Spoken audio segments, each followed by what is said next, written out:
Olá, meus amigos, sejam bem-vindos a mais uma live. Eu ia dizer do pré-jogo, mas hoje não é bem um pré-jogo. Acho que hoje nós já podemos dizer praticamente que nós estamos aí dentro do jogo, né? Falta um dia para o início do calendário eleitoral, de fato, aliás, da campanha oficialmente dita, né? A campanha eleitoral 2020. Afinal de contas, amanhã começa oficialmente essa corrida eleitoral do ano de 2020. E para falar um pouquinho hoje sobre esse assunto, eu recebo aqui meu companheiro, meu parceiro de todas as lives, Vinícius de Carvalho, e além dele, recebo meu amigo de infância, eu vou ter um pouquinho de dificuldade de dizer Dr. Marco Túlio, e tenho certeza que ele também vai ter uma grande dificuldade de me chamar de Hugo, porque a nossa relação de infância sempre nos tratamos sem as formalidades, né? Hugo Fernandes é como as pessoas me conhecem profissionalmente, e Dr. Marco Túlio é como ele costuma ser chamado aí nos bancos da faculdade de Direito, onde ele leciona. Mas fazendo a apresentação aqui, devidamente, né, seguindo o nosso rito de sempre, Vinícius de Carvalho, administrador de empresas, é formado em administração, possui aí especialização em gestão pública, em ciência política, é mestre em história, doutorando em história. E doutor Marco Túlio, quando eu convidei, ele falou, não, Hugo, coloca só jurista, né? O jurista já sintetiza toda a minha trajetória. Eu queria aqui iniciar, Vinícius, te dando as boas-vindas aí, te agradecer mais uma vez pela presença e abrindo aí para ti um pouquinho, para você falar um pouquinho sobre essa sua expectativa para esse início de corrida, né? O que você espera, e já também dando o pontapé inicial, passando a bola para o Marco Túlio aí com a primeira pergunta. Ok, bom dia Hugo, bom dia Marcos, Túlio, muito obrigado pelo aceite, né, de estar conosco aqui no nosso espaço. Bom dia para os nossos internautas, né, que nos estão acompanhando pelo Facebook. Bom, é uma oportunidade sempre muito boa, né, nós estamos aqui para podermos discutir. A expectativa, Hugo, é realmente nesse momento o deferimento das candidaturas ou não, para ver quem de fato está escalado, né, e quem de fato tem condições de jogo aí pelo departamento jurídico, né, do clube, né, quem pode entrar em campo, né, ou não. Quem ainda tem essa dúvida, fulano não pode ser candidato, enfim, ainda há quem usa essa terminologia do pré-candidato, né, mas aí, pelo que você está dizendo, a partir de amanhã começamos, né, com a campanha propriamente dita, né. Então a expectativa é que realmente comece, de fato, para podermos ter clareza, né, de quem são os jogadores escalados, né. Então, já passo a palavra para o Marco, já perguntando, a grande questão dessa eleição são as redes sociais, né? A grande incógnita, porque elas foram muito fortes em 2018, isso é verdade, né? E muitos candidatos estão apostando nelas, né? Estão, assim, com muita força nelas, como a Gisela Simona, por exemplo, está, né? O próprio Abílio, né? Para citar dois candidatos a prefeito aqui de Cuiabá, ou até o Pedro Táxi mesmo, né? Que é candidato a senador, que nós entrevistamos essa semana, né? Está apostando com muita força nas redes sociais. O que pode, o que não pode impulsionar, não pode, a questão da LGPD também, né? Da Lei Geral de Proteção de Dados. Como é que você vê essa situação, Marcos? Bom dia. Bom dia, Vinícius. Bom dia, Hugo. É um prazer estar aqui compartilhando com vocês essa live, vocês que eu já venho acompanhando aí, dividindo a bancada e prestando um belo trabalho aí, no sentido de levar informação a toda a população, fazendo entrevista aos ainda pré-candidatos, né, porque hoje termina o prazo de registro das candidaturas, dia 26 de setembro, e amanhã, domingo, dia do aniversário da minha mãe, começa efetivamente a possibilidade das propagandas eleitorais. A gente tem que analisar a questão da propaganda eleitoral no Brasil sobre um viés histórico, aproveitando, Vinícius, sua formação aí de pós-graduação em História, do que era permitido antes e do que é permitido atualmente. É interessante se a gente pegar, por exemplo, Getúlio Vargas, na campanha dele, é comum, isso é relatado em livros de história, era comum ele distribuir para os seus eleitores ali notas de pequenos valores, na época o Cruzeiro, com a assinatura dele, com o autógrafo dele, e saía distribuindo. Imagine se isso fosse feito hoje em dia. Tivemos algumas décadas ali onde era possível também a propaganda eleitoral via camiseta, via cavaletes nas ruas, em praças, em postes de luz e árvores. Tínhamos um período onde era permitido os showmícios. Zezé de Camargo, Luciano e companhia fizeram grandes showmícios aí, e era muito comum isso daí. Com a evolução da legislação eleitoral, tudo isso foi sendo restringido cada vez mais. Tinha também a possibilidade do chamado financiamento de pessoa jurídica ali, de campanhas, financiamentos particulares, enfim. E chegamos ao ponto da propaganda eleitoral via internet. O que a gente tem, respondendo agora a sua pergunta, Vinícius, é o seguinte: a propaganda pela internet, ela é possível de ser feita, evidentemente com algumas restrições. Então, por exemplo, não é possível a chamada propaganda paga. Não é possível um candidato pagar algum site ali de notícias ou qualquer outro para que a sua candidatura seja levada a público. Mas é possível na própria rede social dele, do partido, ou mesmo na coligação, que ele faça ali a chamada propaganda eleitoral. Não ele pagando, mas impulsionando. É isso que a legislação eleitoral autoriza, que ele faça impulsionamento na conta da rede social dele, que esteja registrada lá no Tribunal Eleitoral, e ali ele faça o impulsionamento.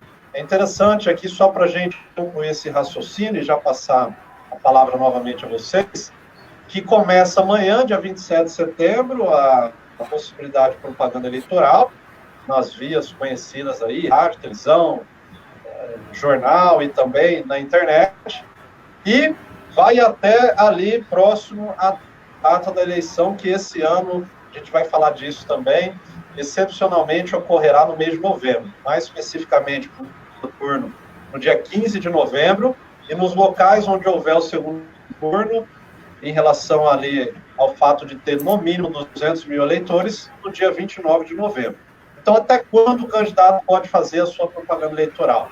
No rádio, na televisão, até a antivéspera, seria até a sexta-feira, dia 13 de novembro, inclusive seria a data do aniversário do meu pai, que faleceu recentemente, agora no mês de fevereiro, e a propaganda pela internet que vai ser até, eles falam que seria até essa antivéspera também, mas na verdade não tem como você controlar a propaganda na internet. Você vai mandar retirar os posts que já estão lá, então não tem como, né? Então fica essa restrição aí da propaganda no rádio, televisão e mídia escrita até a antivéspera, portanto até a sexta-feira anterior à eleição. Certo, Marcão. Você permite? Muito bom. Claro, à vontade. Então, só para entender, então, os candidatos não podem comprar espaço publicitário em outros veículos, né? TV, rádio, site, né? Eles só podem impulsionar a própria fanpage deles, né? Ou o perfil deles nas mídias sociais. É isso, Marcos? É isso. Entendi. Mesmo. Beleza. Na grande mídia, então, a única propaganda permitida é a chamada propaganda eleitoral gratuita, né? Que não é gratuita, né? Que todos nós aqui pagamos, né? Que é aquela bancada pela Justiça Eleitoral, né? Isso, exatamente. E aí a gente que é sabe... só rádio e TV, né? Que tem... Isso. Entendi. Legal. Hugo? Bacana. Bom, eu começo perguntando, Marcos, a respeito das redes sociais, né? Afinal de contas, as redes sociais elas terão um papel importantíssimo nessas eleições. Então, nós temos alguns entraves, eu digo em termos de logística no Brasil. A internet, em torno de pouco mais de 70% dos brasileiros têm acesso à internet, enquanto a TV e rádio chegam a mais de 90% das pessoas, dos brasileiros. No entanto, sem sombra de dúvidas, nós teremos aí um papel muito mais presente da internet nas eleições deste ano. Eu queria saber, Marcos, em relação à questão dos memes, de fake news, o que pode, meme positivo pode, e esses memes negativos, como lidar com essas situações, o que o próprio eleitor pode fazer para tentar coibir a disseminação de fake news e desses memes? Certo. A questão do fake news, Hugo, Vinícius e nossos telespectadores, vamos dizer assim, nossos amigos na internet aí, ela tem permeado o debate político não só aqui no Brasil e em outros países também. A gente viu o que aconteceu lá nos Estados Unidos, com a eleição do Trump. Enfim, então é algo que tem preocupado as autoridades do mundo inteiro, não seria diferente aqui no Brasil. O Tribunal Superior Eleitoral, ele tem discutido essa questão da fake news. O próprio Congresso Nacional tem deliberado também a respeito dessa questão, inclusive cogitando a possibilidade de criminalizar a conduta do fake news. É algo que ainda está sendo discutido, não existe ainda uma legislação rigorosa para coibir isso daí.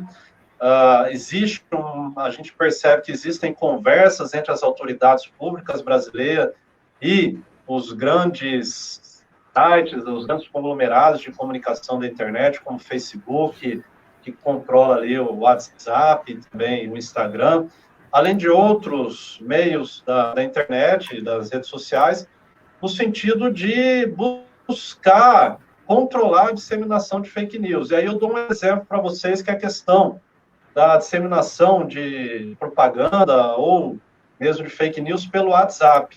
A gente teve na eleição de 2018, ali onde Bolsonaro sagrou-se vencedor, uma discussão que, inclusive, estava uma discussão judicializada perante o Tribunal Superior Eleitoral, que é aquela questão do disparo em massa. Grandes empresas vinculadas ali a intermediários para que fizessem disparo em massa de informações, fossem elas verídicas ou não, enfim. E o WhatsApp, juntamente com a Justiça Eleitoral, nessa eleição agora, vai procurar coibir isso daí. Então, por exemplo, você pode fazer a disseminação de qualquer propaganda sua enquanto candidato pelo WhatsApp, desde que não seja esse disparo em massa. Como assim? Eu só posso mandar para a minha lista de contato aquilo que eu quiser divulgar em termos de propaganda eleitoral. Então, isso vai estar vinculado também, o número do candidato vai estar lá no tribunal eleitoral respectivo, e ele só vai poder, volto a repetir, disparar informações para a sua lista de contatos. Então, já não é mais possível, do ponto de vista jurídico, você contratar intermediários, agências ou o que seja, para fazer esses disparos em massa para números pré-cadastrados ali. Bacana, Marco. Se me permite, Vinícius, eu queria falar um pouquinho sobre essa questão do uso do WhatsApp e dos robôs, dos sistemas automatizados de disparo de informações. E, ao meu ver, isso também deveria ser estendido aí e aperfeiçoado em relação ao Facebook e ao Instagram, principalmente ao Facebook, que é a rede social com maior abrangência no mundo, 2 bilhões de pessoas, ou seja, quase 3 bilhões de pessoas no mundo, um terço da população mundial tem acesso a essa rede social. No entanto, claro, o WhatsApp ele acaba sendo a principal ferramenta de disseminação de conteúdo, de respostas rápidas, porque as pessoas acabam se comunicando numa velocidade muito maior pelo Facebook. No entanto, pelo WhatsApp, perdão. No entanto, o Facebook ele tem um papel muito importante na disseminação de notícias, de conteúdos também nas eleições. E o que nós percebemos já nas últimas eleições, como você bem citou, Marco, em relação ao Bolsonaro, a utilização desse canal de rede social para envio e compartilhamento de notícias, muitas delas falsas, através desses robôs. Então, eu acredito que o legislador deveria ter tido um pouco mais de cuidado aí na elaboração de regras que coíbam esse tipo de disseminação de conteúdo através de robôs, através do uso desses sistemas, desses softwares de disparo, que cada vez estão mais comuns em campanhas eleitorais. Eu queria só fazer essa observação e queria saber qual que é a opinião de ambos aí. A pergunta vai para você também, Vinícius. Quero saber se você também concorda comigo aí que é preciso a gente coibir esse tipo de ferramentas, como é o caso aí do Donald Trump, um caso emblemático envolvendo a Cambridge Analytica, uma empresa que fazia justamente esse trabalho aí de ter toda a estratificação permitida pelo Facebook, né? Afinal de contas você tem ali desde religião, preferências políticas, hábitos de consumo e tal, e através disso você oferecer conteúdos bem direcionados, bem voltados ao público que consome esse tipo de conteúdo. O que vocês pensam sobre isso?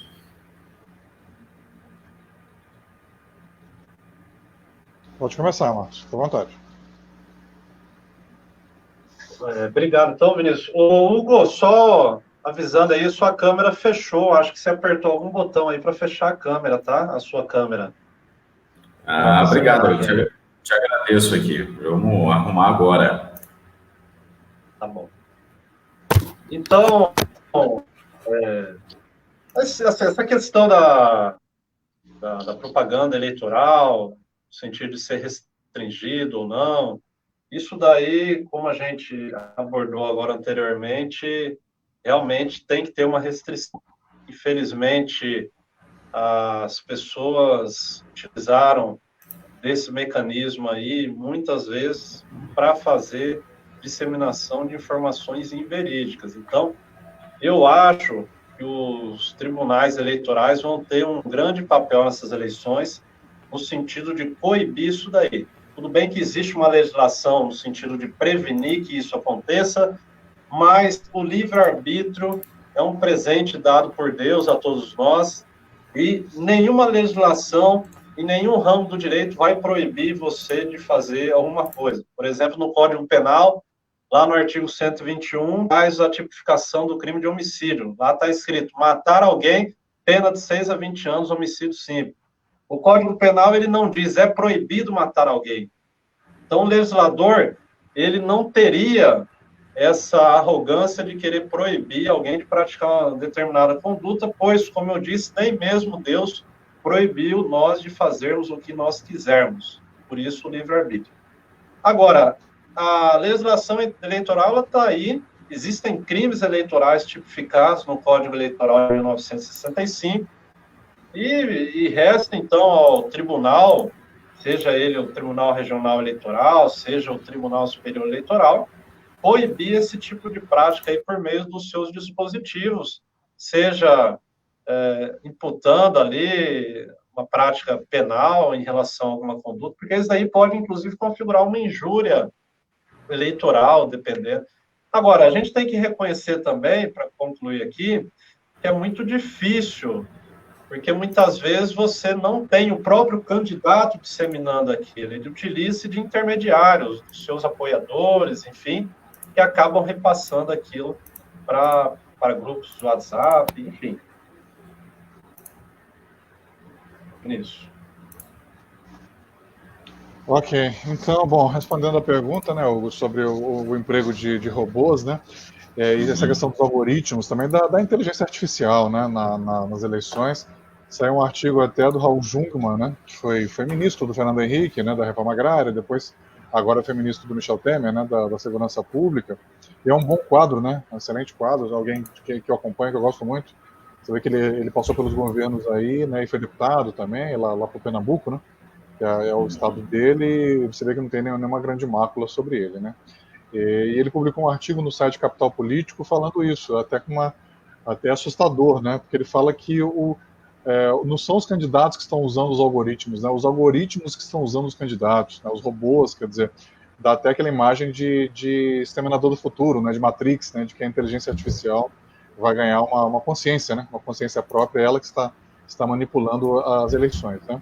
Se não ela, mas quem está por trás dela, né? Quer dizer, então nós teremos representantes eleitos por quem está manipulando isso, né? Quem tem o domínio, né, técnico, profissional dessa ferramenta vai acabar elegendo pessoas que a favorecem, né? Então nós temos realmente que cuidar, porque é um problema, né? Uma distorção democrática. De um lado, as mídias sociais democratizaram muito e baratearam muito as campanhas. É bom que se diga, né? Nós mesmos estamos aqui fazendo uma transmissão, né? Aqui ao vivo, uma live, né? Por isso chama-se live, né? Porque é uma transmissão ao vivo, né? Nós estamos fazendo via Facebook, aí na fanpage do Hugo. E há tempos atrás nós precisaríamos de uma estação de rádio, né? Ou de uma e agora nós mesmos estamos fazendo com um custo baixíssimo. Então, de um lado, ela democratizou muito a comunicação, qualquer pessoa pode emitir opinião, né? Então, aquilo que se criticava muito, né, os oligopólios, né, na área da mídia, esses estão sendo quebrados, né, pelas mídias sociais. Tem esse lado, mas tem outro lado negativo também desse tipo de comportamento, desse anonimato, desse perfil agressivo, né? Porque comunicação, amigos, comunicação não é só o Hugo, que é comunicador profissional, tem formação nessa área, e eu sou um comunicador prático, né? Já estou há 6 anos fazendo comunicação diária, enfim, tenho um registro profissional como jornalista, né? E dá para saber isso. Comunicação, só 7% da comunicação é a palavra escrita, né? 38% é tom de voz. A mesma frase falada com tons de vozes, né? Tons de voz diferentes muda. 38% é tom de voz e 55% é postura corporal, né? Nos cursos de oratória, isso tudo é trabalhado, né?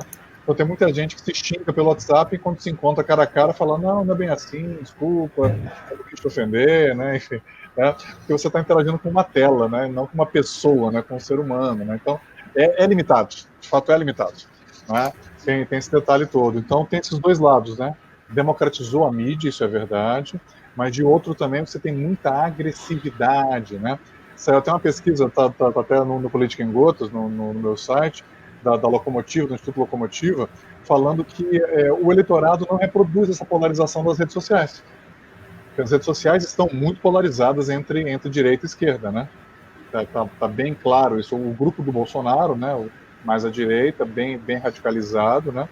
E com opiniões, né, bem próprias deles, né, e bem municiado, inclusive por influenciadores, pelo próprio governo, né, pelo aparato de comunicação do próprio governo, né.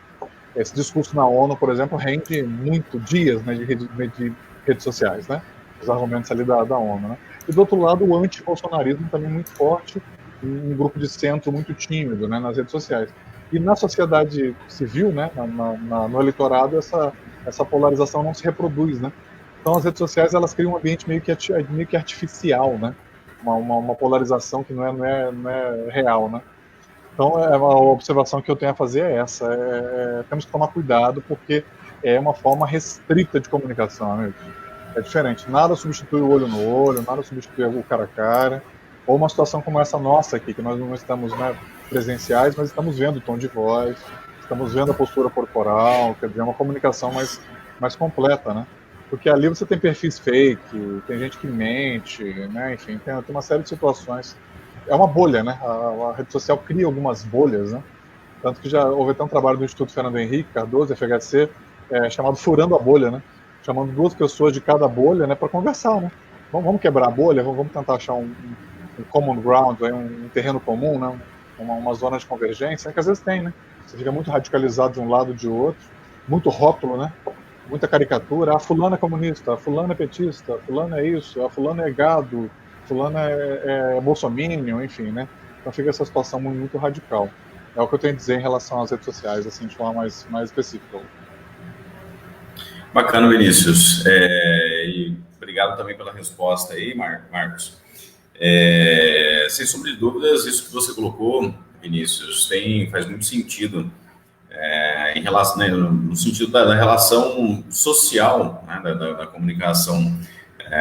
Uma coisa são redes sociais e outra coisa é a interação pessoal, né, que se dá aqui hoje, em termos de pandemia, tá bem restrita, né? Então eu penso ainda que as redes sociais elas ainda vão exercer um grande poder de decisão e de convencimento do eleitor, já que o poder de sensibilização do que o candidato possui essa arma de chegar, bater na casa, na porta da pessoa e pedir licença e sentar para tomar um café, isso vai estar bastante limitado nessas eleições. Mas, Marco, eu queria que você dissesse um pouquinho, né, voltando aqui para a nossa seara das regras eleitorais. Eu queria saber de você, em primeiro lugar, o que pode, a partir de agora, a partir do dia 27, pode fazer impulsionamento no Facebook, pode fazer anúncios patrocinados no Instagram, no YouTube. O que você me diz aí? Como pode-se fazer isso? Eu vou responder a sua pergunta abordando todo o cenário aí dessa questão da propaganda eleitoral. A gente está num tempo de pandemia. Existia uma resolução de 2019, que já tinha determinado como funcionariam os prazos para esse ano. E em março veio toda essa pandemia com força e teve que haver um reajuste em relação às regras eleitorais. Existia uma expectativa, inclusive, de que não houvesse as eleições esse ano, alguns defendiam essa bandeira, e foi necessário, então, haver a promulgação de uma emenda constitucional. A gente sabe que a Constituição Federal, além entre os artigos 14 e 17, além de outros dispositivos, nos seus 250 artigos, rege um pouco dessa questão relacionada à política no Brasil, e a Constituição Federal precisou ser alterada. O rito para isso é por meio de uma emenda constitucional, que depende de ambas as casas do Congresso Nacional, depende da aprovação de 3/5 em ambas as casas, com votação de 2 turnos. Então, um quórum bem qualificado para que houvesse a mudança. E a mudança na Constituição foi no sentido de alterar a data das eleições. Como eu disse no início aí, as eleições que eram para ocorrer ali no primeiro domingo de outubro, em primeiro turno, e no último domingo de outubro, em segundo turno, passaram, então, a uma nova data, dia 15 de novembro e dia 29 de novembro. Existe um princípio no direito eleitoral, que é o princípio da anualidade. O que é o princípio da anualidade? Qualquer alteração na legislação eleitoral, ela entra em vigência na data da publicação da lei, porém, não pode ser aplicada naquela eleição que ocorra até 1 ano da entrada em vigência da lei. Então, a legislação eleitoral, quando ela é alterada, essa nova regra, ela só passa a valer numa eleição que não ocorra dentro daquele prazo de 1 ano, dentro daquele interstício. Então, foi necessário mudar isso também na Constituição Federal, através da Emenda Constitucional 107, permitindo, portanto, que essas alterações todas que estão ocorrendo na legislação eleitoral passassem a valer agora, nessa eleição de agora. Então, o Congresso Nacional permitiu que isso acontecesse.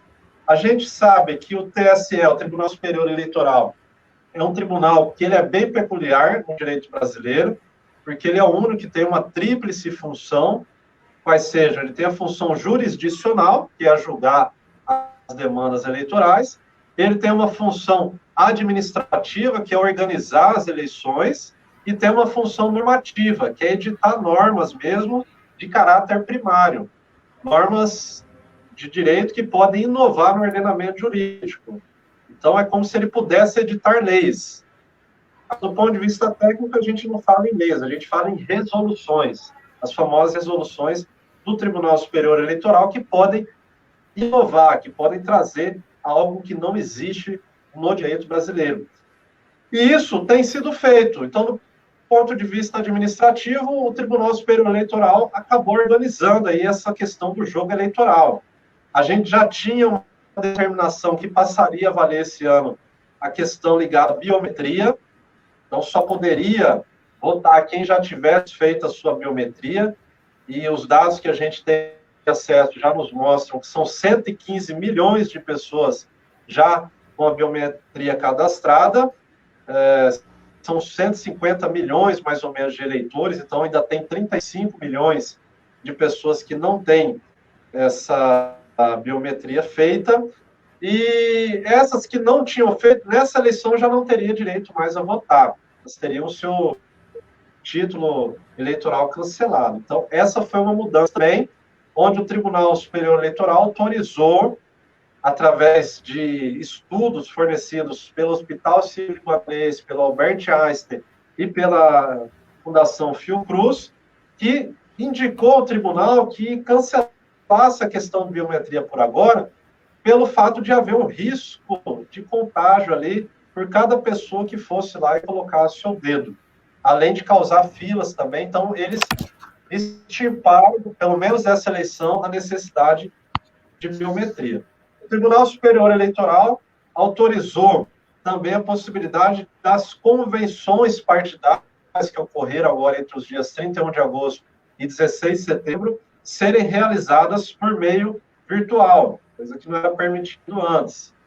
Então, a gente percebe que houve aí, sob a condução da presidência do ministro Luiz Roberto Barroso, um certo engajamento para que, de fato, as eleições ocorram esse ano, para o bem exercício da democracia brasileira, mas que ocorra observando também toda a segurança que a gente espera.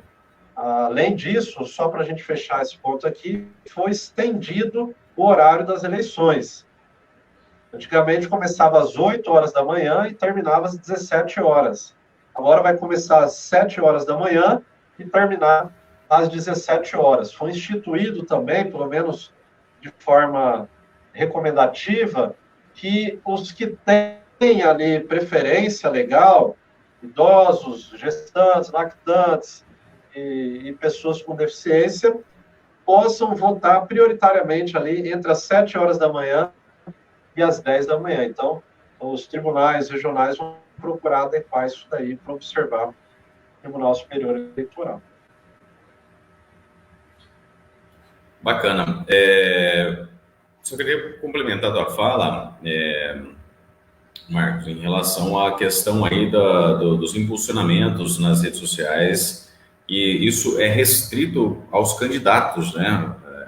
Somente os candidatos podem fazer isso de forma muito clara, constando o CNPJ, né? Quer dizer, agora, a partir de amanhã, os candidatos que tiverem suas candidaturas deferidas pela Justiça Eleitoral podem já fazer o impulsionamento de conteúdos nas redes sociais de forma muito clara, através do CNPJ. E no caso do Facebook, tem uma peculiaridade aí, que é a necessidade do uso de um e-mail funcional, registrado num servidor como local web, enfim, né? Ou seja, não se pode mais impulsionar através de um e-mail dessas grandes corporações, como Gmail, Hotmail, Yahoo, enfim. Então, é uma regrinha nova aí que foi criada pelo Facebook para que se possa fazer impulsionamentos de conteúdos pelas redes sociais. Então, não estranhe, eleitor, se a partir de agora você começar a entrar nas suas redes sociais e se deparar aí com muitos conteúdos patrocinados a partir de agora, né? Eu acho que é muito interessante a gente falar um pouquinho também, Vinícius, mas vou passar a palavra para você, mas a gente pode retomar isso lá na frente, que é o uso das lives nessas eleições aí. Mas deixo contigo aí a próxima pergunta, porque senão eu vou ser fominha demais no nosso troca de passes aqui, no nosso bate-bola. Então, por favor, Vinícius, contigo agora. Entendi. Passa a bola, né, Hugo? Passa a bola para mim. Né? Tua imagem sumiu de novo, meu amigo. Precisa ver o que foi sumiu aí na tua câmera. Senão a mulherada o teu fã-clube não vai deixar de assistir, né? Senão a gente perde a aí, ó, voltou, resolvido. Voltou? Porque tem o meu fã-clube, tem o teu fã-clube e tem o fã-clube do Marcos, né? Os três estão aqui. E eu vou ser sincero contigo aí, o professor Marcos Tulli aí tem um fã-clube grande, viu? Que bom, que legal, que bom. Então, Marcos, o que eu quero te perguntar? Uma pergunta que eu tinha feito lá no começo e no meio, ela acabou se perdendo, eu vou retomar, porque eu entendo que é um marco para a cidadania, que é a Lei Geral de Proteção dos Dados, LGPD. É uma lei de 2018, né? Eu até levantei aqui rapidinho, 13.709. Mas a vigência dela seria para ano passado, né, para 19. Ela tinha um ano, né, de como se chama em direito vacatio legis, né, aquela vacância, né, de vigência. E ela foi sendo adiada, né, ela por conta da pandemia. Houve até uma medida provisória, né, que foi editada pelo governo Bolsonaro, alterando alguns pontos dela, mas foi aprovada pelo Senado e, se eu salvo engano, já foi sancionada, né, pelo presidente. E vai vigorar, né, ela já está em vigor. E ela protege os dados, quer dizer, os meus dados não podem ser comercializados mais, né, os dados de todos nós, né. Que implicações que a LGPD tem na área eleitoral, especificamente, Marcos?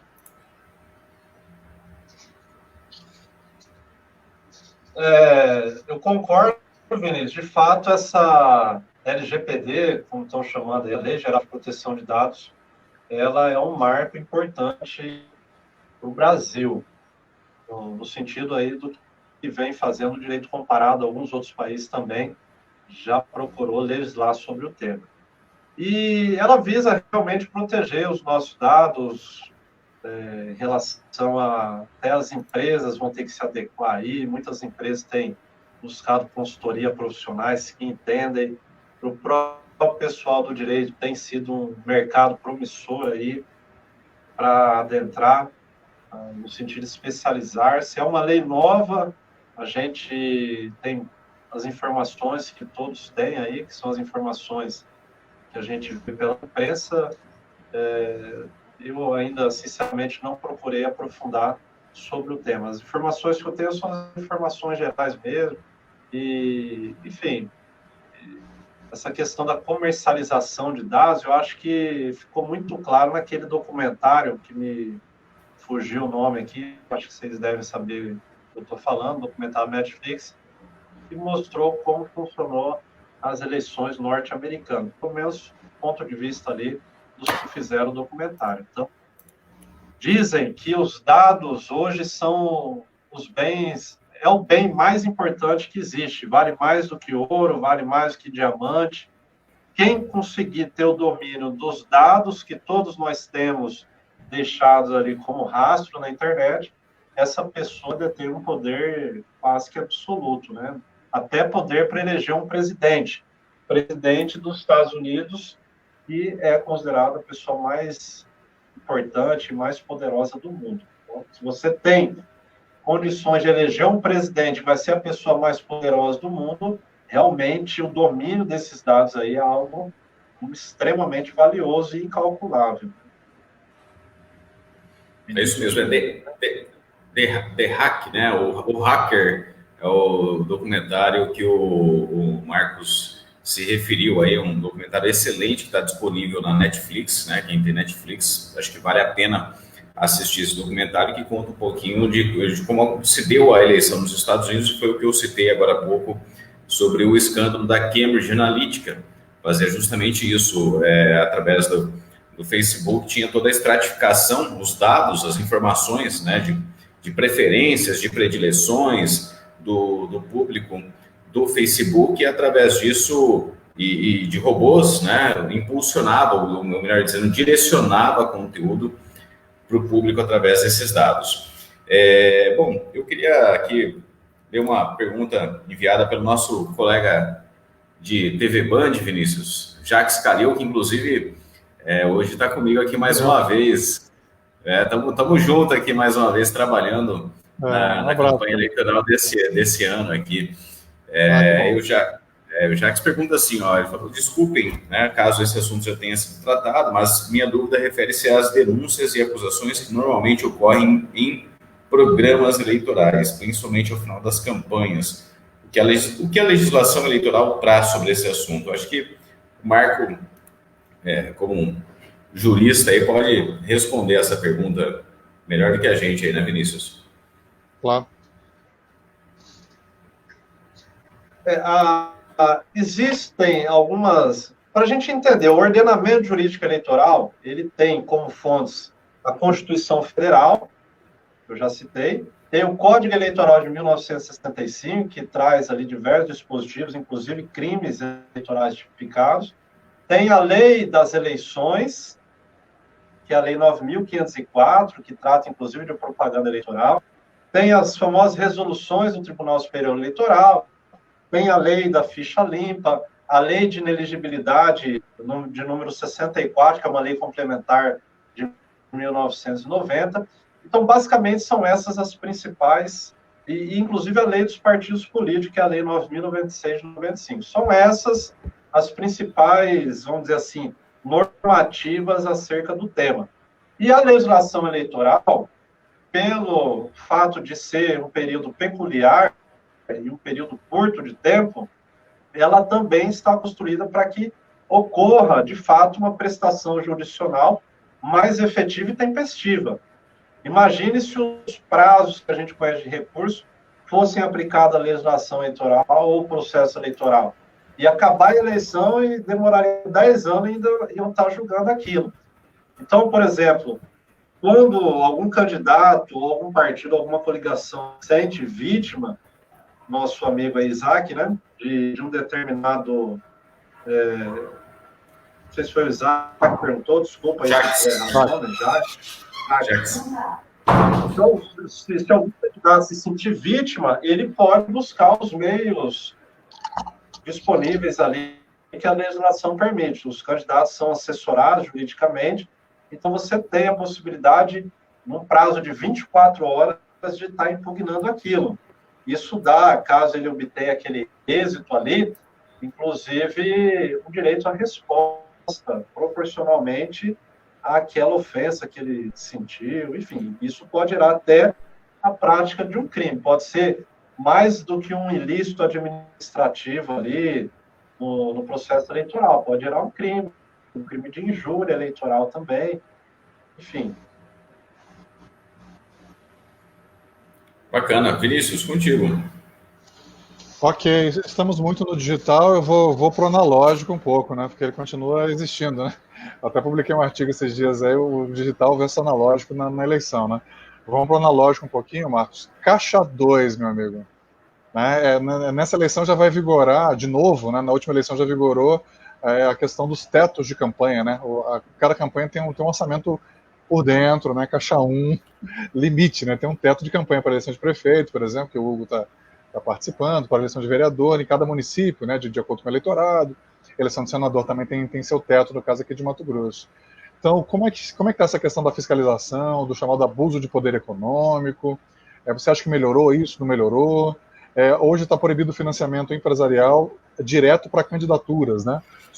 A empresa só pode financiar partido, né? E partido financia o candidato, né? E aí você quer acrescentar que para nós lembrarmos aqui que nós estamos tendo eleição suplementar agora para senador, porque tivemos uma senadora cassada, né? A senadora Selma Arruda. Se ela não tivesse sido cassada, não estaria tendo eleição para senador agora, estaria sendo só prefeito e vereador, né? Estamos tendo eleição para senador porque a senadora Selma Arruda, do Podemos, foi cassada exatamente por práticas de ilícitas, né, irregulares de Caixa 2, enfim.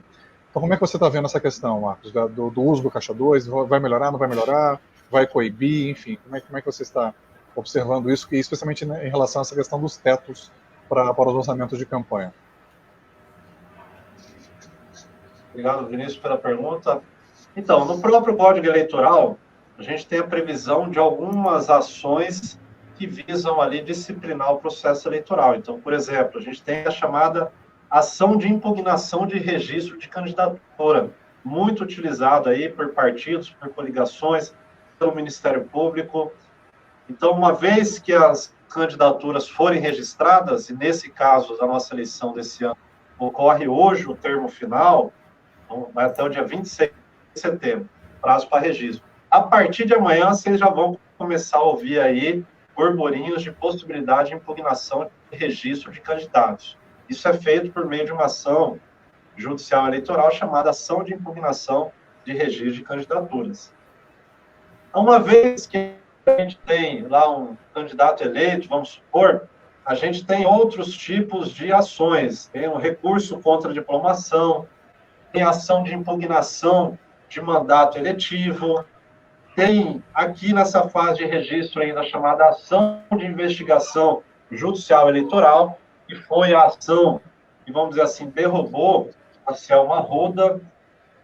É aquele tipo de ação manejado quando vislumbra-se um certo tipo de abuso do poder político abuso de poder econômico, seja inobservando os tetos impostos pela lei, seja, no caso dela, conforme está nos autos, fazendo ali propaganda eleitoral antecipada, por isso que a gente tem esse marco temporal, é só a partir de amanhã que pode ser feita propaganda eleitoral. Quem fez antes do dia 27 poderá, possivelmente, ser processado através de uma ação dessa natureza, porque isso daí configura o que a gente chama de abuso de poder econômico. Vocês estão lembrados, acho que foi ano passado, o Luciano Huck, ele foi até o programa do Faustão e o PT, naquela época ali, entendia, na verdade não foi ano passado, foi um pouco antes ali da eleição de 2018, onde já se cogitava a participação do Luciano Huck no processo eleitoral. Foi por volta ali de abril de 2018, mais ou menos. Ainda não tinha iniciado a fase da campanha eleitoral. E aí o PT, ali capitaneado pelo Fernando Haddad, acabou promovendo uma ação ali de investigação judicial eleitoral, porque eles alegaram, como objeto dessa ação, que teria havido um abuso de poder econômico por parte do candidato Luciano Huck, ou seja, que teve um espaço que a outros candidatos não foi franqueado. A eleição dele não foi à frente, a candidatura dele não foi à frente, né? E a ação perdeu, portanto, seu objeto. Mas a Justiça Eleitoral é muito atenta e é interessante que esse papel de fiscalizar, o legislador não imbuiu apenas o Ministério Público, que é o órgão aí tradicional de fiscalização, o custos iuris, é o fiscal do ordenamento jurídico, mas imbuiu também outros atores, como os partidos políticos, como candidatos e como também as coligações que podem estar exercendo esse papel. Então, é um jogo de freios e contrapesos, onde esses atores aí procuram um fiscalizar o outro, um processar o outro, e é normal essa questão, a gente vai ver muito isso acontecer. Como o Vinícius bem disse, não está mais sendo possível o financiamento por parte das chamadas pessoas jurídicas, das empresas ali, como havia antes, apenas o financiamento das pessoas físicas. Existe um instituto que chama crowdfunding, que é a possibilidade das vaquinhas virtuais. Ela geralmente ocorre quando a eleição ocorre ali em outubro. A partir do mês de março já começa a possibilidade de você fazer as chamadas vaquinhas virtuais. Isso a gente vai verificar também agora nessa eleição. A gente vai ver muito candidato aí com vaquinha virtual, enfim. E a questão do Caixa 2 era uma situação que a gente não percebia um certo rigor das autoridades no sentido de proibi-la. Alguns falavam que era uma prática comum, que todos faziam, e não havia interesse ali muito de proibir essa questão. Para quem não sabe, o Caixa 2 tem uma das suas explicações quando você promove gastos e não computa esses gastos perante a Justiça Eleitoral. Então, são os gastos por fora, né? Perfeito, bacana, Marcos. Você permite, Hugo, rapidinho? Porque claro, nesse caso da Selma mesmo, muita gente falou que foi amadorismo da parte dela, né? Que, como diria o Cuiabano, né? O que Selma fez, todo mundo faz, né? A questão é que ela foi amadora, né? Ela não teria sido profissional na forma de fazer. Você acha que foi isso mesmo? O que ela fez, todo mundo faz e continua fazendo? E foi uma questão mais formal da parte dela? Estou perguntando isso porque, se é isso, isso pode acontecer de novo, né? Nessa eleição.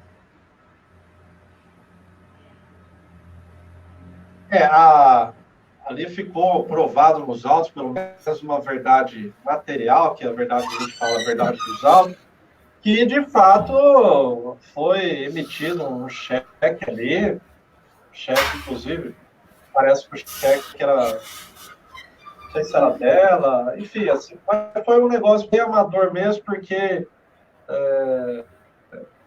o cheque foi depositado, então, geralmente, quando eles querem fazer Caixa 2, eles usam dinheiro vivo, né? A gente verifica as malas de dinheiro, as sacolas de dinheiro, dinheiro no paletó, dinheiro na cueca, enfim. Não é comum, é raro você verificar vamos dizer assim, uma prática do Caixa 2 por meio de depósito judicial ou por meio de transferência, até porque, ou por meio de cheque, até porque isso daí deixa rastro. Mas eu acredito que vai continuar assim, Vinícius. Eu compartilho da opinião que a corrupção é algo ali inerente ao ser humano. Não que todos os seres humanos são corruptos, mas é algo que sempre vai fazer parte da nossa realidade. Desde que o homem é homem, foi assim e sempre vai ser. Eu não acredito na extinção da corrupção. Eu acredito é a criação e fortalecimento de mecanismos de controle, de regulação e de fiscalização da conduta humana. Porque a conduta humana, no sentido de praticar um crime ou de praticar um ato de corrupção, ela sempre vai existir, independentemente do país. Alguns mais, outros menos. Bacana. Vinícius, eu disse para você que o Marcos tem o fã-clube dele, né? O Euclides, acho que é para o Marcos aqui. O Euclides está falando aqui, lindo. Acho que é para você, Marcos. Ah, tá certo. E... Não. Aqui só para te ver. Se for para mim, é bem-vindo. Obrigado, Euclides. Dizendo parabéns aqui também. E o Jax Calil faz uma pergunta aí para você, Marcos, em relação à propaganda eleitoral no rádio e na TV. Que tipos de cuidados são necessários quanto à participação de pessoas e testemunhos favoráveis ou não a candidatos em programas, incluindo-se artistas, digitais influencers, enfim. Que cuidados que precisa se tomar na hora de usar a imagem e a voz, a fala, o testemunho dessas pessoas no programa eleitoral de rádio e televisão, Marcos? A gente viu na eleição passada, agora de 2018, uma preocupação aí, uma discussão acerca desse tema. Inclusive na própria campanha do Fernando Haddad ali, que foi uma campanha de última hora, existia por parte do PT uma expectativa que o ex-presidente Lula pudesse ser candidato e levaram isso até as últimas consequências. E de última hora, acharam que não poderia, através da decisão do Tribunal Superior Eleitoral, e o Haddad acabou substituindo. E existia uma intenção por parte do PT de usar, portanto, o nome, a voz, a imagem do ex-presidente Lula na campanha mesmo do Haddad ali na televisão, principalmente. Enfim, existe, na verdade, a possibilidade que isso aconteça, isso é permitido pela legislação, você pode utilizar ali, seja na campanha, na televisão, ou no rádio, ou qualquer outro meio, o apoio de quem quer que esteja. Você pode usar o cabo eleitoral que você repute com força, mas existe uma limitação de tempo, uma limitação proporcional de tempo. Eu não sei exatamente qual que é o percentual, mas vamos supor, se for 1 minuto de tempo disponível do candidato, ele pode usar ali, no máximo, um determinado percentual de participação destinado à fala e à imagem daquele cabo eleitoral. Então, respondendo à pergunta do Jacques aí, é possível, né, a participação de digital influencer ou de qualquer outra pessoa na propaganda eleitoral, desde que não ultrapasse um determinado percentual permitido pela legislação. Perfeito. Vinícius, eu queria fazer uma pergunta aqui para o Marcos, se você me permitir. Em relação às lives, né? Hoje, assim, em tempos de pandemia, as lives, aliás, nós estamos aqui em uma, inclusive, né? Elas tomaram uma proporção muito grande aí nesse período de pandemia. E, sem sombra de dúvidas, esse vai ser um instrumento muito utilizado pelo marketing das campanhas eleitorais. O que pode e o que não pode nessas lives, Marcos?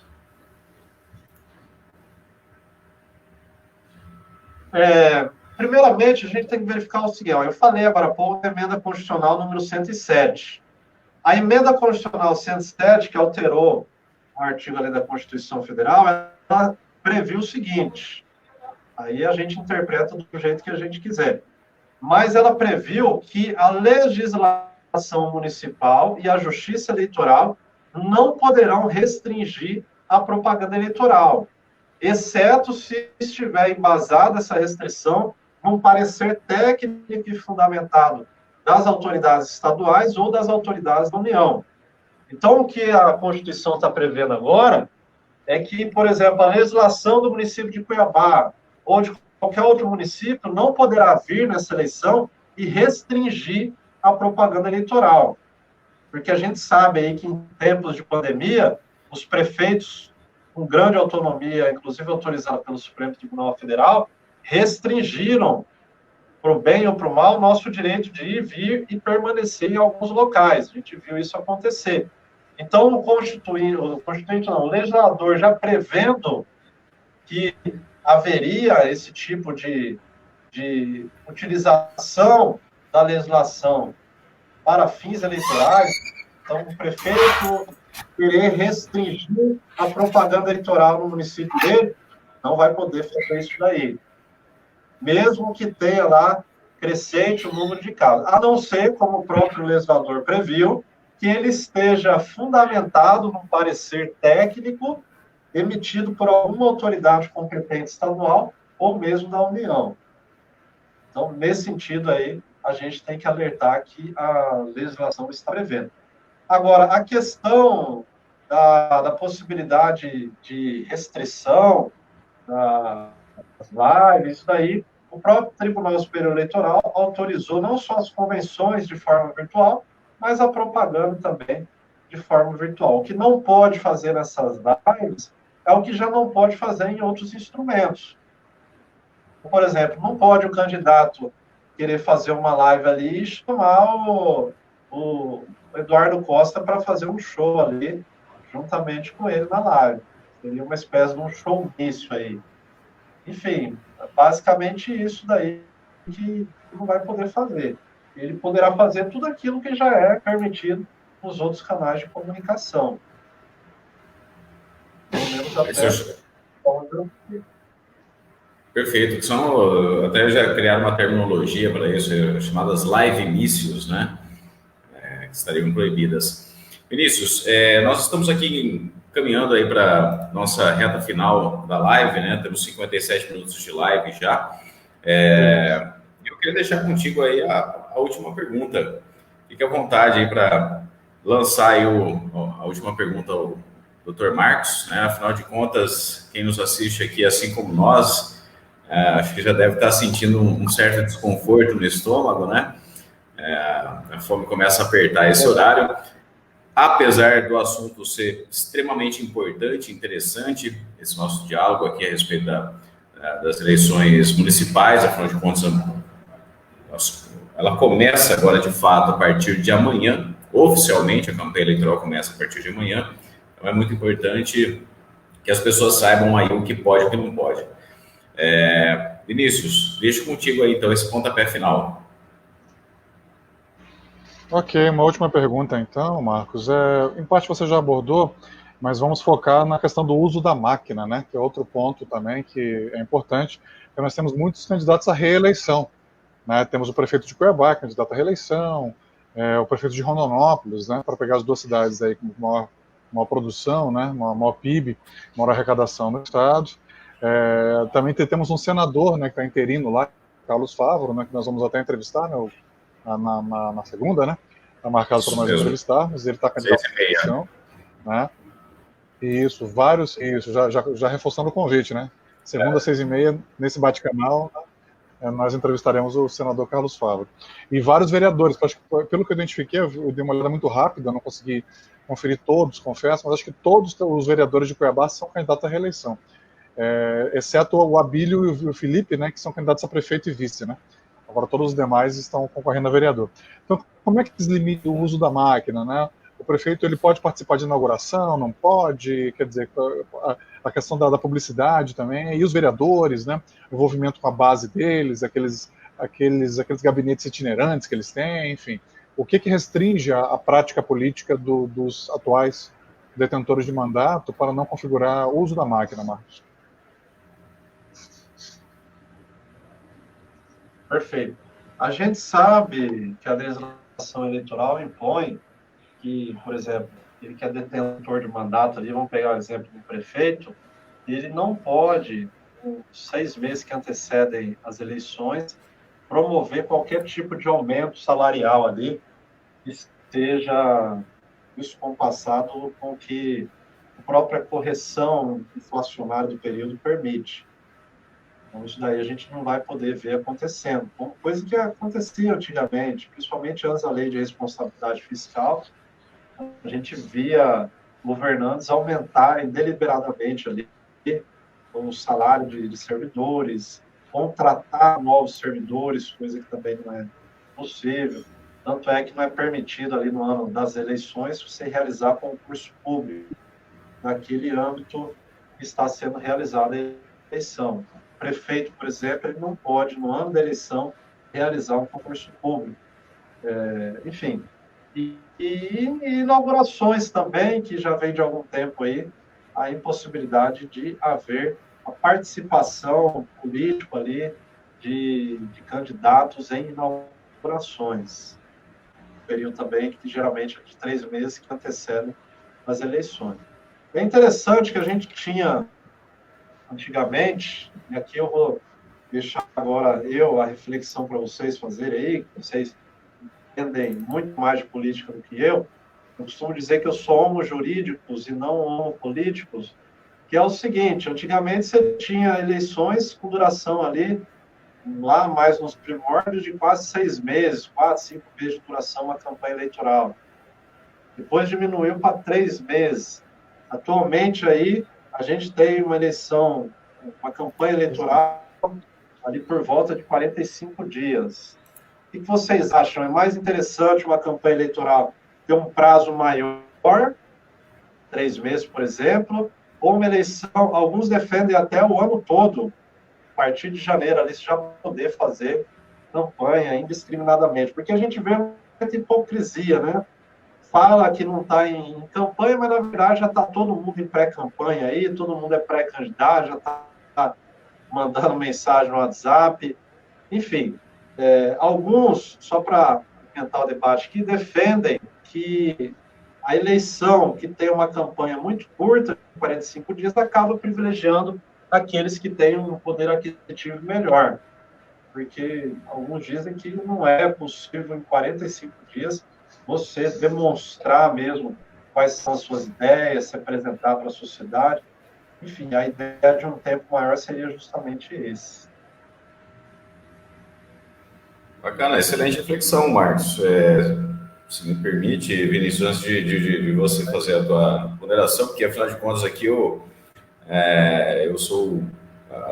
assumo muito mais o papel aqui de jornalista, né, de quem faz as perguntas, né, do que propriamente os comentários, mas eu considero que a tua reflexão é bastante pertinente, Marcos, porque afinal de contas o sistema, aliás, até relembrando aqui uma palestra que nós assistimos do Alexandre Basílio, Vinícius, no Tribunal Regional Eleitoral, o Alexandre Basílio, lá do Rio Grande do Sul, ele fazia um comentário fazendo uma analogia ao jogo de cachaca, né?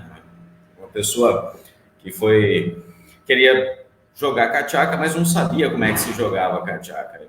Ela, disposta a aprender, falou, não, vamos fazer o seguinte, então você começa a jogar e eu vou vendo aqui como é que é e vou aprendendo aqui esse jogo. Beleza? Vamos lá.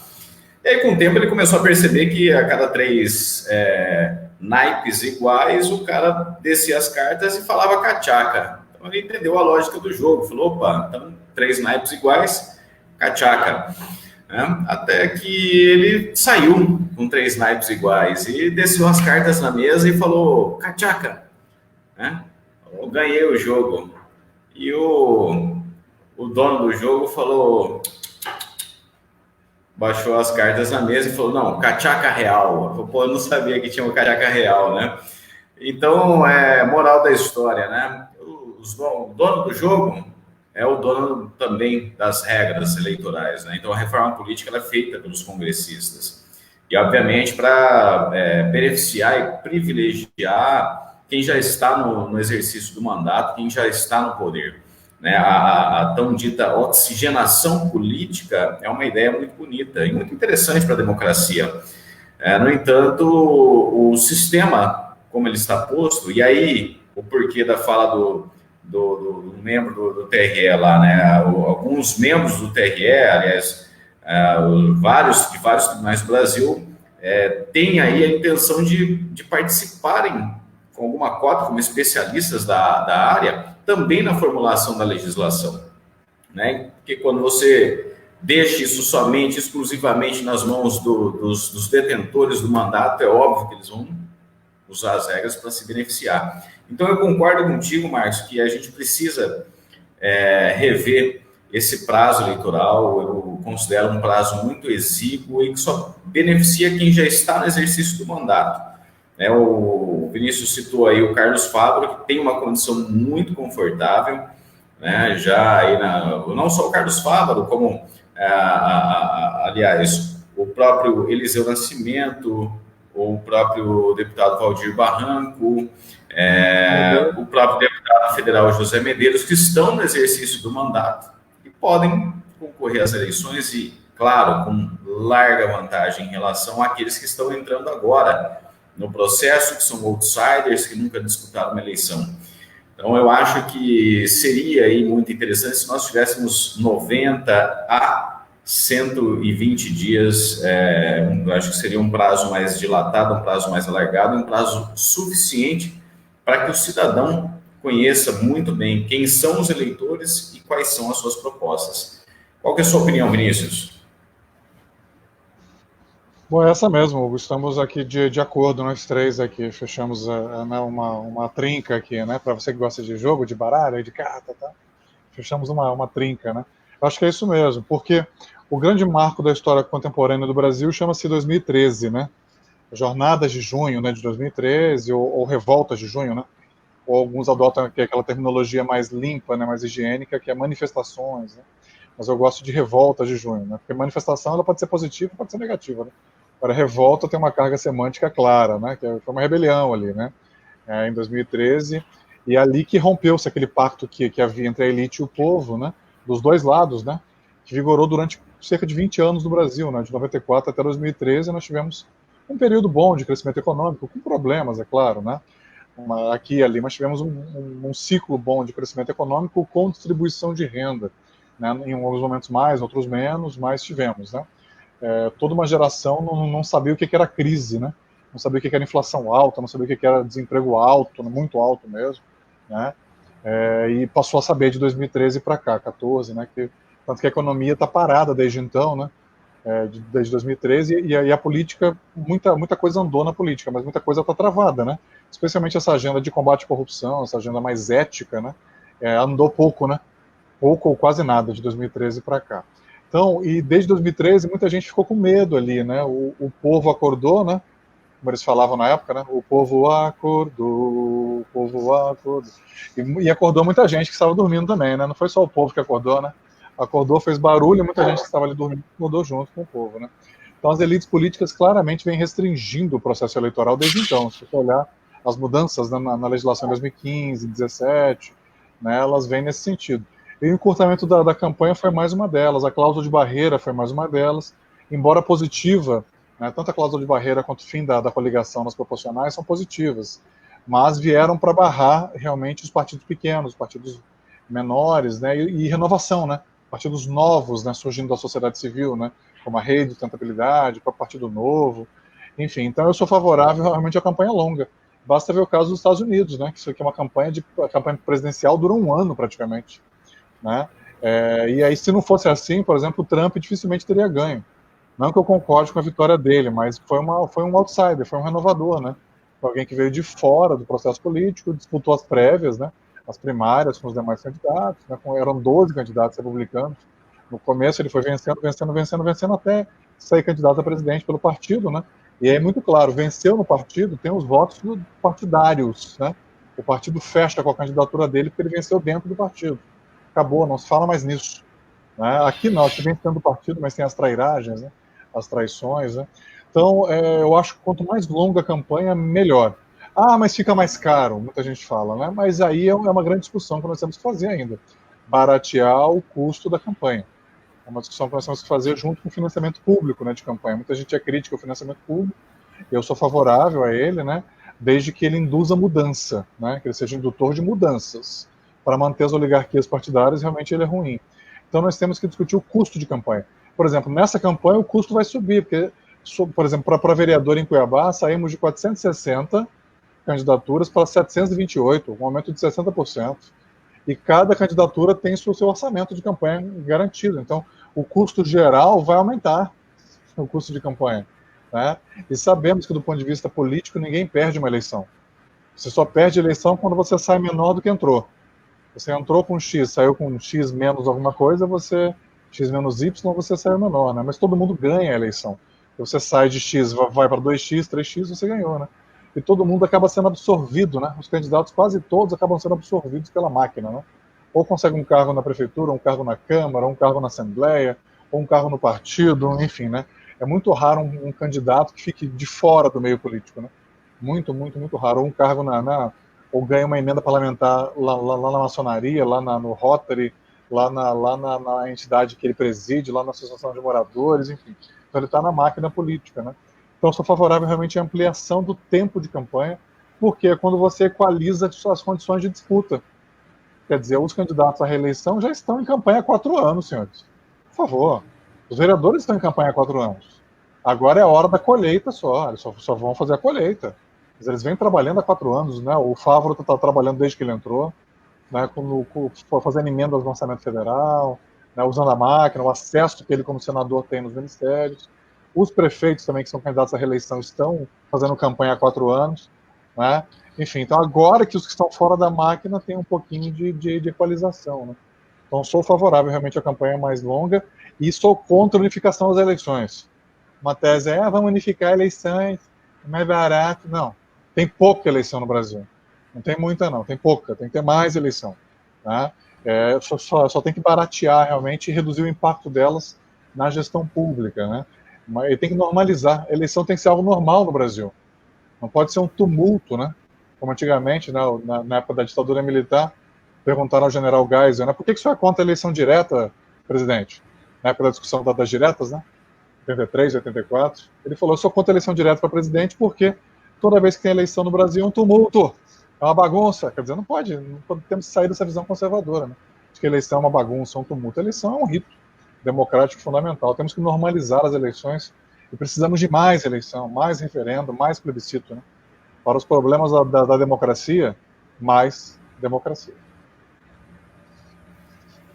Perfeito. Respondido aí, Marcão? Você acha que é isso mesmo? Bacana, legal. Eu só faria uma ressalva aí, Vinícius, em relação a falar sobre os gastos de campanha, sabe? Eu acho que se focou muito nos últimos tempos nisso, na redução dos gastos de campanha, redução dos gastos de campanha, redução dos gastos de campanha, redução, e a gente precisa ter muito claro que democracia custa caro, né? E o processo democrático tem o seu valor, e um valor gigantesco para a República, gigantesco para o Brasil, que é de escolha dos seus representantes, né? Então, obviamente que isso tem o seu custo. E falo isso como um profissional que atua na área, né, de comunicação política. A gente percebe uma redução muito grande, um enxugamento muito grande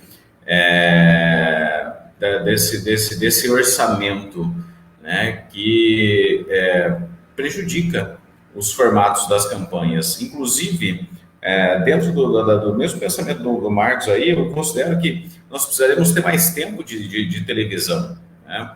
Eu sei que o eleitor acha isso ruim, muita gente não gosta, fala, não, mas eu não aguento esse negócio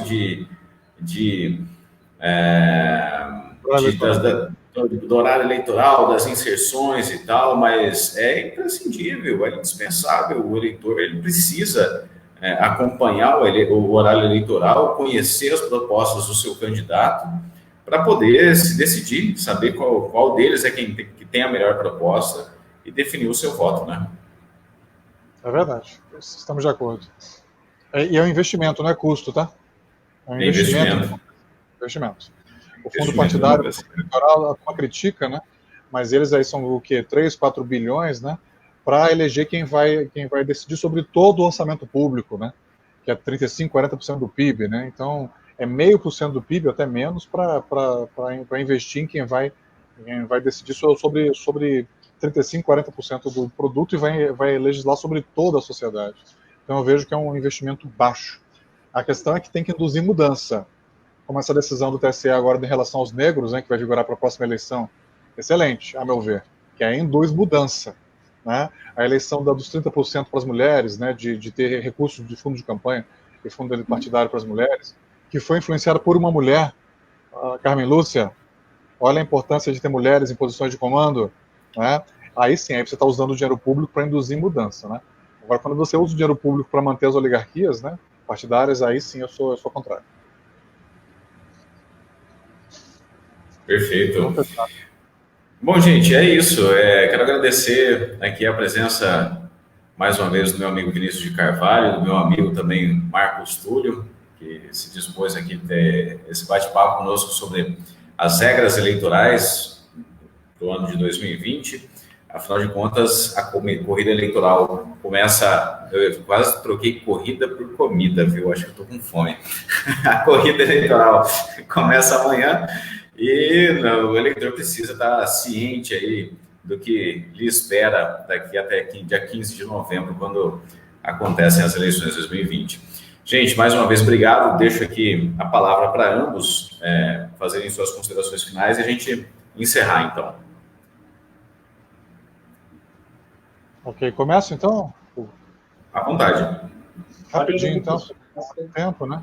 Então, muito obrigado realmente a você, Hugo, é sempre uma excelente oportunidade. Nós estamos finalizando essa jornada, né? Que começou despretensiosa, tranquila, né? Mas já vem se posicionando, tanto que nessa semana nós faremos mais 2 candidatos, né? A senador, que são o Favro, né? Que eu já anunciei na segunda, e o Reinaldo, né? Moraes na terça, né? Que nós faremos, né? Só vai ficar faltando um que realmente declinou, né? Nós oportunizamos, mas o procurador Mauro realmente não quis estar conosco. Nós quisemos estar conosco. É o perfil dele, né, Vinícius? Ele não dá entrevista para ninguém, quase, né? Mas é o antipolítico mesmo, né? Quer dizer, aquilo que muita gente critica nele, que ele só aparece durante a eleição, fala, é isso mesmo. Eu não sou político profissional, eu tenho uma profissão, né? 2, né? Que ele é servidor federal e é cantor de lambadão, né? Los Ciganos, né? Enfim. Tem outras profissões, não sou político profissional, só aparece na eleição mesmo, né? Ele tem esse perfil antipolítico muito forte, tem gente que gosta disso, né? Boa parte do eleitorado gosta disso. Enfim, é respeitoso, né? Mas nós não vamos, nós oportunizamos. Então, agradecer a você por mais essa oportunidade. Acho que foi bastante esclarecedora, né? Essa fala com o Marcos. Agradecer a ele também pela disponibilidade de estar aqui conosco num sábado de manhã, né? E aos nossos internautas, né, aí da tua fanpage no Facebook. Um abraço, então, e até segunda, aí, com o Favro. Isso aí. Marcos, contigo. Pessoal, Hugo, Vinícius, foi um prazer muito grande estar aqui com vocês. Eu que acompanho aí o trabalho de vocês, do Hugo, um excelente profissional de imprensa. O Vinícius também eu acompanho aí, já ouvi várias vezes na rádio, e sempre com o Lino Rossi, não é isso? Sempre com análises ali bem elaboradas, que o distingue da mediania. A gente que é ouvinte de rádio, eu tenho esse prazer, eu gosto de ouvir rádio no carro, eu gosto de ouvir comentários políticos, gosto de ouvir jogo de futebol no rádio. Eu tenho um prazer mesmo muito grande escutar rádio, e é muito bom ouvir profissionais como você também no rádio, Vinícius. Que bom, obrigado. Que agora estou na Jovem Pan. Eu troquei de rádio, agora estou na Jovem Pan. Bacana.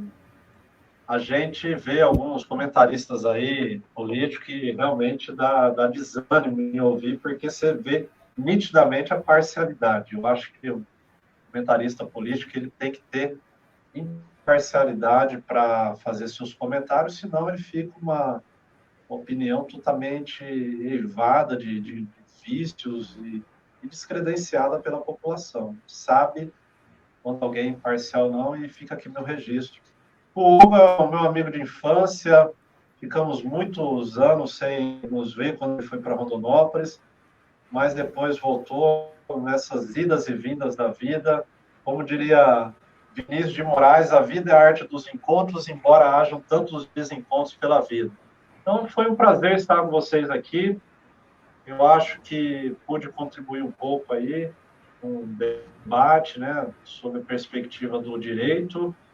E eu sou entusiasta de levar o direito mesmo, gosto disso, e todas as vezes que me convidarem, eu estarei aqui presente. Não foi fácil, né, Hugo? Mas acabou acontecendo aí, em virtude dos compassos das agendas, a gente tentou marcar outras vezes, mas uma hora ia sair e deu certo. Eu acho que o mais importante é que vai ficar registrado aí para quem quiser acompanhar depois. Fizemos nossa contribuição. Com certeza, Marcos. Eu que agradeço aí a tua presença, a presença do Vinícius de Carvalho. Para mim é um prazer poder dividir a tela aqui com duas pessoas, dois estudiosos, né?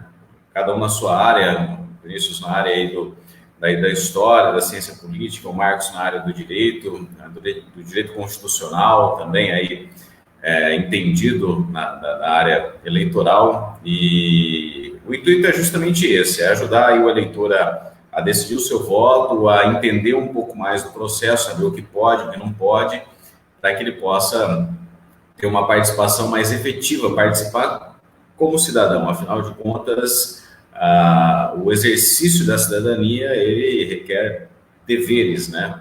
Para que a gente possa exercer o nosso direito de cidadão, direito ao voto, direito à escolha dos nossos representantes, nós temos que conhecer um pouquinho das regras do jogo para poder também participar. Afinal de contas, a disputa eleitoral não se dá só no campo dos candidatos, ela também se dá aqui do lado de cá, dos eleitores também.